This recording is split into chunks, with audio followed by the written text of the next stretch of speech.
Last Saturday marked 2 years since Russia launched its war of aggression against independent and sovereign Ukraine. A war that no one wanted, that no one invited, that no one provoked, but one that Europe united to meet. I happened to be in Kiev with President Zelensky representing this House when we learned that the city of Bucha had been liberated by Ukrainian forces.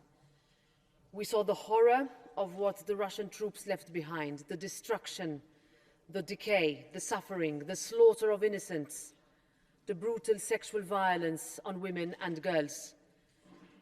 This is a reality that the world has witnessed across Ukraine for the last 732 days. While the horror is as real today as it was then, the world also bore witness to the unshakable courage of the people of Ukraine. They stood up, they defied the odds, and they inspired the world. They continue to inspire us all.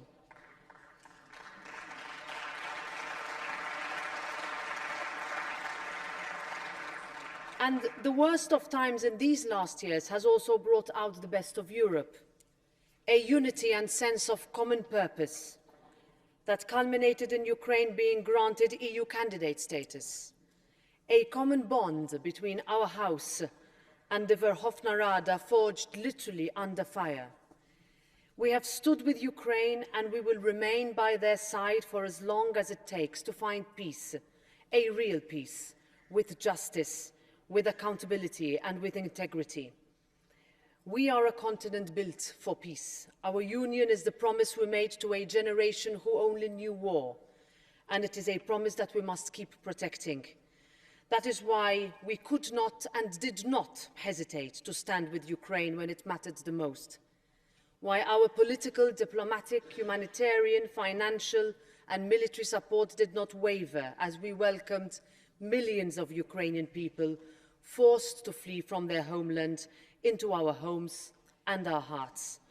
So to everyone in Ukraine, we want you to know that you can continue to count on this House and our members' support.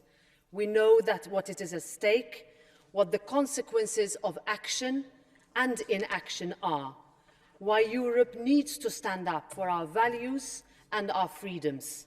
Together, we will win. Slava Ukraini.